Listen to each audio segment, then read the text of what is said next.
Months we saw him striding out of the Crucible quarter-final, having been beaten by Staurt Bhingham, and it's a long time to wait. Your impressions of Ronnie's return so far? Normal service resumed. It doesn't look like he's been away from the place, does he? A couple of great shots off the cushions and that, but one particular long pot, which he cued superbly well. Yeah, I mean, if you're ever in any doubt of how sort of sharp he is, I mean, this is absolutely sublime. Just cued it superbly well, held for the black as well.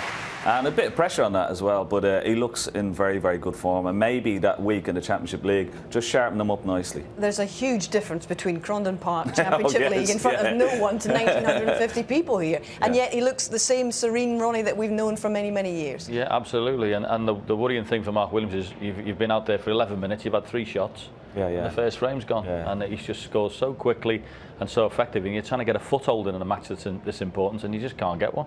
Can you imagine the levels of scrutiny and pressure and attention that this fella is actually having, because this has been a sellout for a long time, and yet he seems to be able to cope with it. Does he thrive on this? I'd say he does. Secretly, inwardly, he must do, you know, because there's a different sort of atmosphere. There was a wry smile on the face of Mark Williams there when Ronnie was, as Steve said, flying along there. Very seldom we see a miscue like that from O'Sullivan, isn't it? I think you don't strike it where he wanted to strike it. You raise the arm, and it's very unusual to see, but he needed to get a little bit of action to get up for the yellow. But up until that, it was a fantastic break. But Mark Williams would be very relieved. I'm sure he will be, sitting out there knowing you don't have a frame on the board against a guy who is absolutely flying out there. How much more at ease do you think he'll be now, John? A lot. Quite simply. It's funny, actually, because you don't see top players miss cue very often. We've seen 2 in 2 days. Judd Trump did it yesterday, didn't he, off the side cushion, where he went right over the top of the cue ball, and Ronnie done it today, but it's unusual. But no, he'd be delighted to get that first frame on the board, because it was looking very ominous for a clearance there. In a way, the fact that Ronnie's come back and is playing Mark Williams, who he's played, what, 40-odd times in the past, does that help him when he's returning? Or would he rather have played someone else that he didn't know so well? I think Mark Williams is always going to be a tough match for him, because he knows Mark Williams has got bags of experience, and he's not going to be phased too much, because he's a very laid-back type of character. So he wouldn't get worked up. Yeah, it's a fantastic session, very interesting stuff. O'Sullivan started off very well, had a massive piece of luck, but if you ever needed to look at Mark Williams and think, why have you been a champion, his temperament is magnificent. I mean, he was 2-0 down, he's under the cosh. There's the best part of how many people in here this afternoon all cheering for the opponent, and he's come back to 2-2 at the interval. He's done marvellously well. And he looks determined to enjoy it, the way he's rising to the occasion, and he's having a bit of fun with the crowd. So relaxed, very Mark in that regard, isn't absolutely, it? Well, that's what I thought from the beginning. I thought he'd actually excel in this type of atmosphere, you know, like, you know, the crowd, 99% of them are against him, but I think when you go out, you have to enjoy these type of situations, you know, and that's why you know, as a player, you want to play the best players on the home patch just for a test to see how you can cope with it, you know, and that's exactly what Mark is doing. He's sort of embracing it, as it were, and he's really enjoying himself out there. Because we're talking about the fact that Ronnie's been away for some time, but Mark hasn't played the Masters for 3 years. This is a really big occasion for him too. He's done fantastically well. I mean, it wasn't that long ago, was he? Dropped off the top 16. I mean, I remember him playing well out of it, John. Exactly. He played in the qualifier with me in Pontins. That's how low he went. You've got a good memory. That's beyond 45. That's how low he went. And to be honest with you, to come back and play in this is just a brilliant achievement with the standard that's going around. Go on, I'm not talking to you anymore. But it is, and it's really good. You can sense that the crowd really enjoying it. We've got an absolutely packed house here, and that's generating its own atmosphere in itself. Yeah, exactly. And the games are tense. You know, they're not one-on-one visit, so it's not like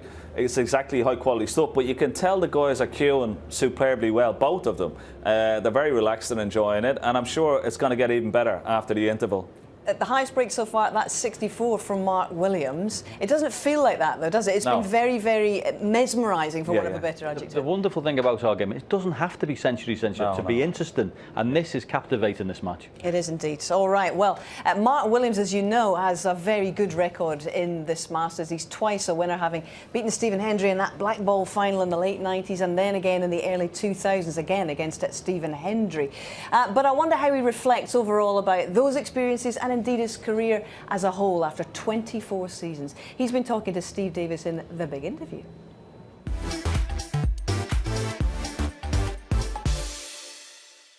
Mark, welcome back. Welcome back to the Masters. Thank you. It's a pleasure to have you. Couple of years away. Yeah, I haven't been here for, I think, third year now, this is, I think. But, you know, it is great to be back. Obviously, one table setups is what everyone plays for, and you don't really get too many of them now. So I'm going to try and really enjoy this one. Which means, of course, you're back in the top 16. And whilst the rankings have changed and there may be more toing and froing of the players, you're generally one of the players that's got back in the top 16 for the third time. There's not many of those. Yeah, obviously it's difficult getting back up there. Obviously, when you're getting older yourself. I mean, I'm nowhere near your age yet, but still going, still playing some good matches here and there. Overall, my form is not great. I mean, my long games lets me down quite a lot, to be honest. I don't really struggling for the long ones, but you know, when I get in, I can still make some breaks and get on a run. But you know, just try in 100% really and see what happens. People ask you all the time, don't they? What is it, your eyes? I mean, I've had all of those. Yeah. What is it that changes? It's very hard to explain to somebody who's not been there in the middle what goes on. But I mean, we've all got our own take on it. How would you try and sum up what changes as a player as you get older?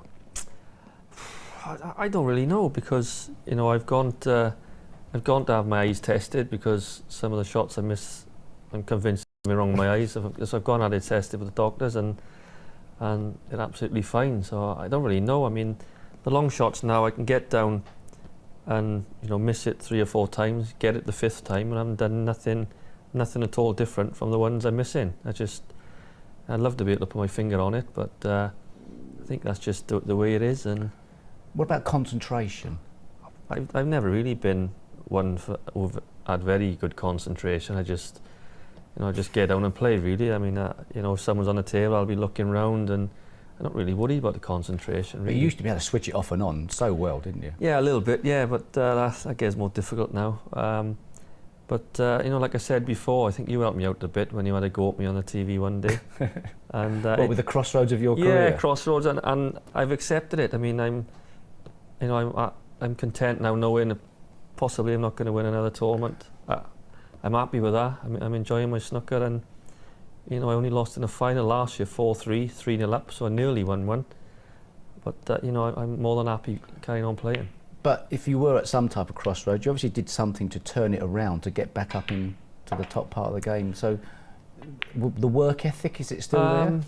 Yeah, I don't practice as much as I used to, but I'm playing a lot more now than I have done for a while, and you know, it's just, you know, try and get back in the top 16, to come back, to be sat in interviews like this and to shut you up, prove you wrong on a couple of things, and just see how long I can stay in the top 16 for.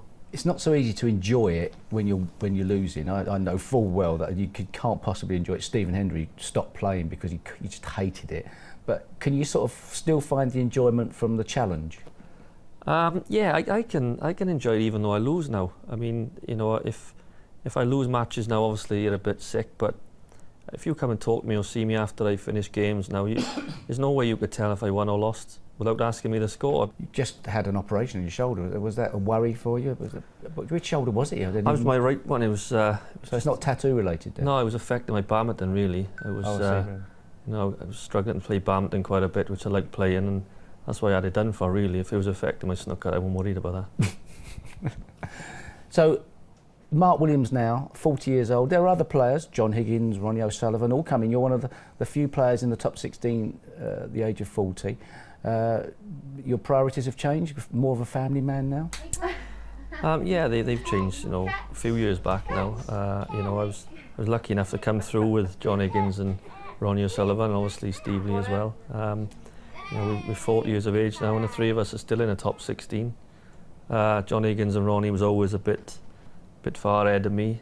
John Higgins won a few tournaments this year, and Ronnie O'Sullivan, even though he hasn't played, he's still the best player in the world by a country mile. So, you know, we're still doing something right. The draw comes out for the Masters, and who do you get? Yeah. Is that yeah? You can't help but say you'd rather have somebody else. No, I'm big enough to admit I'd rather play anyone else. You know, last person I wanted to draw was him, but on the other hand, it's such a good occasion. There'll be thousands of people there. I'll have about 6 on my side, which I don't really mind, but you know, I'm just going to go out and enjoy this one probably more than any other one really, because at the end of the day, you don't know how many times you're going to keep coming back. I haven't been back here for 3 years, and you know, it could be another 3 years or another 5 years or never come back again. So I'm going to enjoy this one, I think, more than the last few I've been here. You've always been really modest, and there was a time when anybody that's been watching snooker for a period of time, you were the man. You had the evil eye on everybody. You were clearing up with it.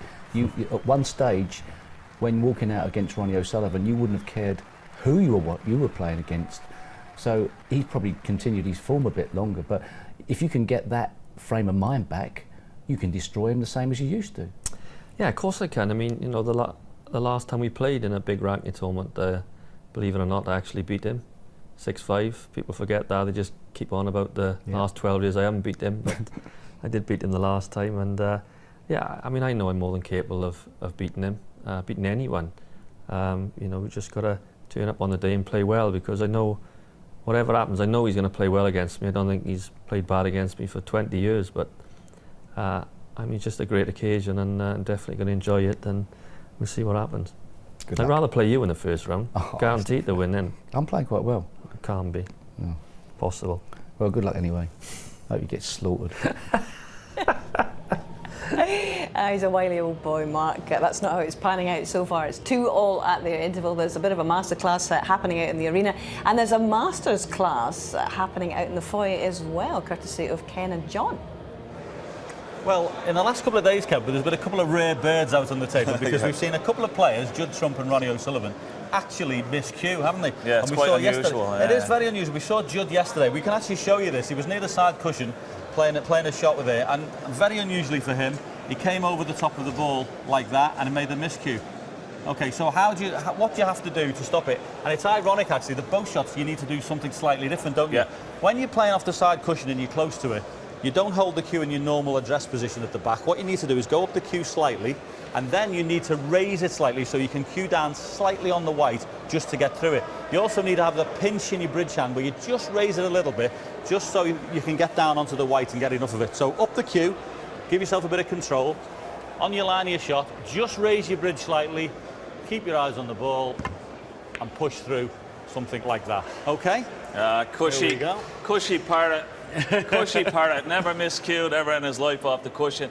Ronnie O'Sullivan, as we saw in the last, so he's addressing the black here at the bottom of the cue ball, and what he's trying to do, put a little bit of a backspin on it to try and get back up for the yellow. Now, why did he miss cue? Okay, instead of addressing it just like that and hitting straight through and keeping the cue nice and straight, what happened was, opposite to John Parrott there, he dipped the cue, he raised the butt of the cue. Now watch, when you raise the butt of the cue, you hit down on the cue ball and sometimes jump over the ball.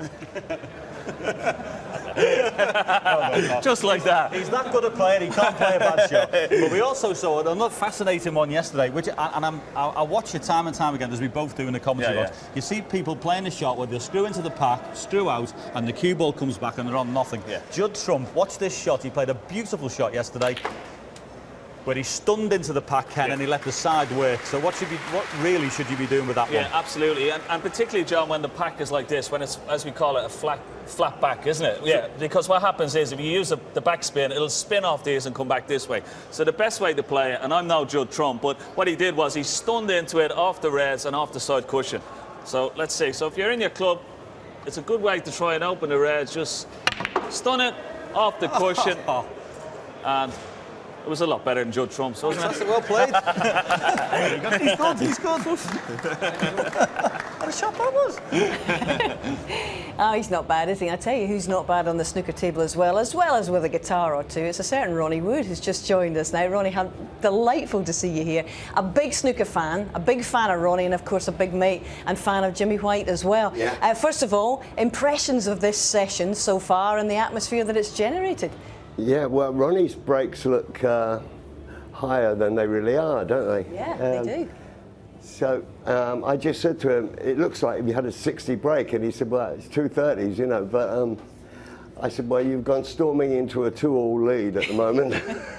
It's just like that, and it's a good match. It is a good match, and obviously you've followed him for many years. It's been, what, 8.5 months since we've seen him on one of the big occasions.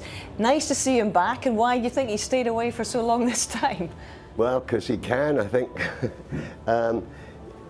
this is my booster before I go away on Saturday to start rehearsing for our South American tour.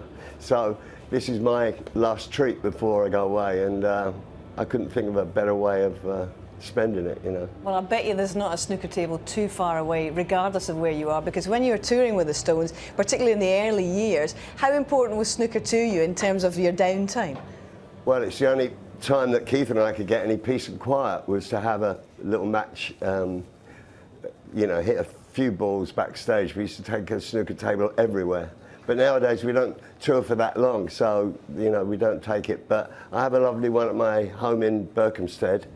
I have my old Thurston's table, and I always remember Jimmy and Ronnie having grudge matches on it, you know.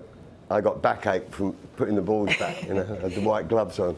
Those were the most memorable matches that you have witnessed then, would you say, in your own gaff? Yeah, and also they give me 80 start, and I cut it down to 70 start, and then 60, but I mean, that's as near as I can get to coming up to their scratch. Well, we always love to see you at the Masters, and it's usually an annual treat for you. How many years do you reckon you've been coming, not just to Ali Pali, but to the conference centre and the arena as well? Well, I remember, yeah, the old Wembley... Conference centre, yeah. I used to go there. Well, I go anywhere I can. I used to go to Sheffield as well, but this is a great one, handy for London. Yeah, exactly. And does this feel different in terms of the numbers that we've got? We've got 2,000 people in here. Does it feel different to any other venue that you go to? Yeah, I think it's a little more intimate, you know, and it's a good crowd and very warm, you know. I just saw Ronnie and Damien Hirst, you know, we always have a laugh. Yeah, it's a bit of a celebrity fan club he's got going there, isn't it, with you and Damien and all the rest of the I think talent attracts talent, you know. It is. What for you is the appeal of Ronnie as a player? Why is he so magnetic and mesmerising as a player? I think it's great to see someone with a talent that he must have been born with, you know. I always kid him that he was born with a snooker cue in his mouth, you know. And you know, that's the way that he places the white is so natural, and it's just a joy to watch when he's on form, isn't it? And is that the reason that you were attracted to the style of Jimmy as well? Did the two of them share the same things for you? Yeah, entertainment value, you know, back from the old Alex Higgins days, Yeah. you know. It used to be the fag and the drink and the whatever it was, and you know, so much entertainment value for the man in the street, I think. So are there any other snooker players that you would make a beeline for the telly for to watch or not? Yeah, Mark Selby tonight. I mean, I wish I could be here for that, but I've got a lot to do tonight. So this is good that it's fit in this afternoon. But there's so many great players. I really got interested in the Hawkins match last night, and you know, I just like a good match. But there's nothing like the very best, which I think I'm sitting next to the best, watching the best. You know. Indeed, yeah. Well, you are one of the best musicians that this country has ever produced, but sadly, as you know, Ronnie, we lost one of the best yesterday in David Bowie, and I just wonder what your memories would be of him and how you'd like to remember him. Yeah, well, he was my year, you know, we're both 1947, and I still, you know, God bless David, I shall miss him, and it's a bit of a shock, even though his health hasn't been well for years, but still nobody likes to lose such a great talent. How did he change the music scene, do you reckon, all these years ago? Well, he just was, he used to do what he thought, you know, no matter how bizarre it was, he would see it through, whether it was from mime or from outrageous clothing or makeup, and just see it through as a natural thing, you know. Do you think you and the Faces and the Stones were actually influenced by some of the things he did directly or even indirectly? Yeah, I mean, we used to have a great laugh because he had a great sense of humour. And I remember the days when he used to write words by ripping up the newspaper and throwing them up in the air and seeing how they landed. You know, it always intrigued me to watch the way. I did a few sessions with him, you know. Well, he'll be missed. He certainly will, and you still remain a creative force in music in this country. We wish you all the best with this tour. It sounds fascinating. I'm sure you'll love it. I'm excited to go some places in South America I've never been to, you know, Peru and Bolivia and stuff. Sounds fantastic. Good fun. Ronnie, thank you so much for coming in today, and enjoy the rest of this session. Great Thanks, to see Hazel. you. Thank you. Cheers.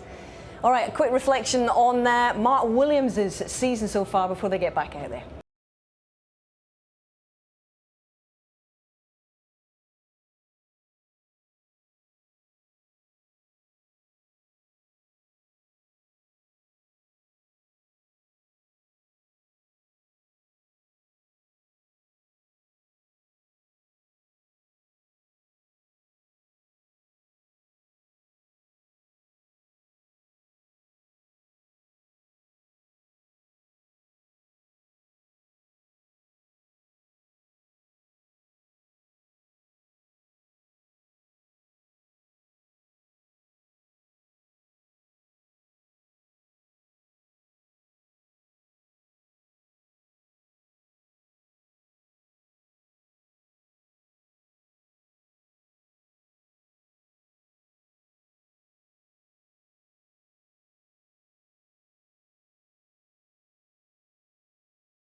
Yes, you've just seen Ronnie's 58th Master century in the 803rd of his long career. In fact, Ken, you were saying that he talked about getting to 1,000 and perhaps needing maybe 3 or 4 more seasons, which I guess for Ronnie fans is positive because he's talking about that. Yeah, it's certainly one of his goals, there's no doubt about that. But you know, it couldn't have come at a better time this century because he needed something just to get him going again, because the frames have been so scrappy and he's been bogged down, and you know, blacks and pinks going safe and reds going on cushions, and it's been difficult for him to get any sort of momentum. But he needed a century in quick fire succession, and he's up and running, and hopefully it will be the start for things to come. And just to underline how important that 7th frame was in the minds of the bookmakers anyway, Mark Williams is 2-1 on favourite for the match, and Ronnie's now become favourite for the match as a consequence. Wow. It changes that quickly, and it was a fantastic break, very fluent, a brilliant yellow. On its head. This is the title of his new book, How to Turn a Match Around in 20 Minutes.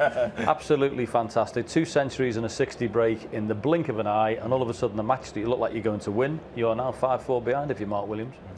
Can you see Mark getting himself together to force a decider here?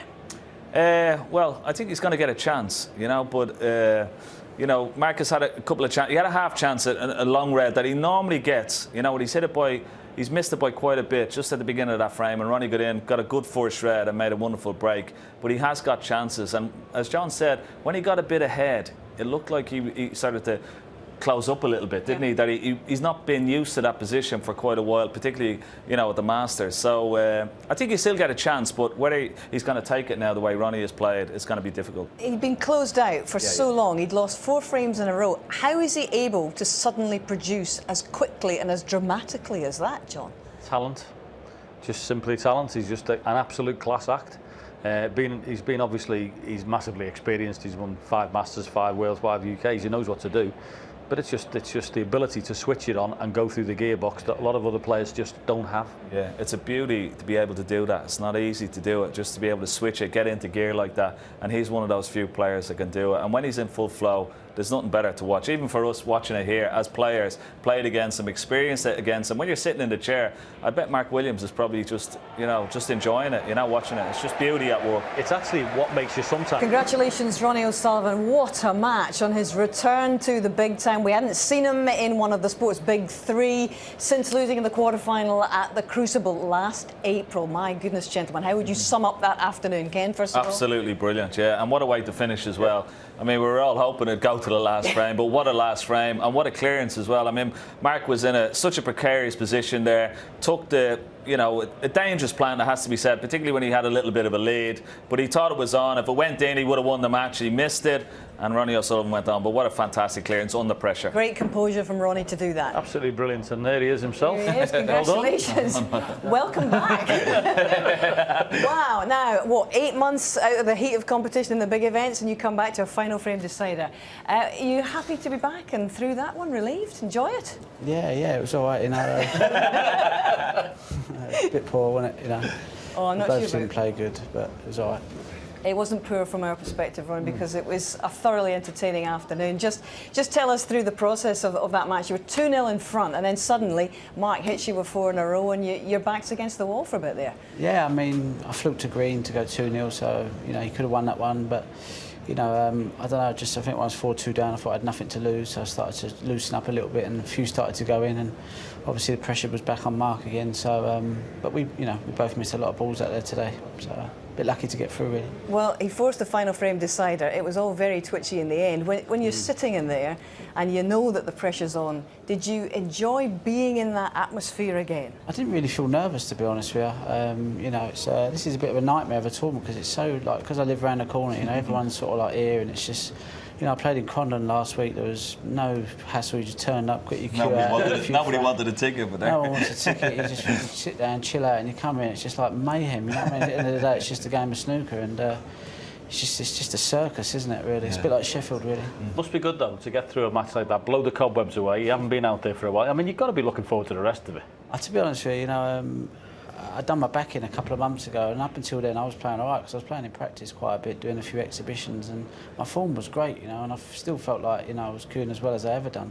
Since I've done my back, I've not been able to get on the shot properly. I'm queuing around corners, mate. Sort of like, that miscue there. Tell you what, you queue around corners very well. That miscue, I had no finish on my shot, you know, and it's just. you know, but I just managed to wangle that one today. In all seriousness, this herniated disc that you've been talking about, is it causing you a real problem? Well, I'm not in pain. Since then I haven't really been able to get on the shot properly, and I'm not sure whether there's something there that's I'm out of balance. And John and Ken will tell you that you know, if you're just slightly off, you know, one shot goes wrong, the second shot, and you know you're chasing the cue ball, and I'm not very good at that. I need to be in total control of the cue ball. I can't play like. You know, like some of these players can keep rescuing breaks and potting them off the cushions, but I can't. You know, I like to be close in, and if I'm not, I'm pulling my hair out. Did you think you were going to get a chance in that last frame? I mean, that plant he went for. Yeah, I always thought I was going to get a chance. You know, because like I said, I didn't really feel that nervous when you're up for it and you're really flying, and you think, you think you've got prospects of going far in a tournament. You think, oh, please don't go out. But the way I played there, I've got a get out of jail free card. You know? Take yourself back a month, Ronnie, when you were deciding that you were going to come back, and just take us through the thought process about why you'd taken the time out and why the time was right to come back. I'd only missed 2 tournaments, and as it happens, I wouldn't have been able to play in them 2 tournaments anyway because of my back. So actually, I've come back to the only tournament I probably could have played in anyway. You know, a lot of people say, oh, you've had time out, you're retired. I missed 2 tournaments. You know, anyone misses 2 games in a football match or a golf tournament, nothing gets said. But because I missed a couple of tournaments, all of a sudden I'm retiring. But did you miss it? Did you miss those 2 tournaments? Obviously, no, as you say, not really not at all. Really, no, I didn't. Even though you were defending those tournaments. No, listen, I didn't really miss it, you know. And if I carry on playing like that, I won't be missing it at all, you know. So unless I play well and start flowing a bit, there's no joy in it for me. So I've had a lean 18 months really. I haven't really done much since I won the UK, you know, a couple of quarters here and there. But that's nothing, you know. It's nothing to be happy about, I suppose. So how close to your best you reckon you are then? Miles away. But listen, I'm just pleased to have won a match, got in, and if you start winning matches, picking up momentum, then you've got a chance for it to click. But you know, it's always nice to get a really close game though to start you off, isn't it? Because you played a lot of games, you come through a really tough match, 6-5. You know, the next game.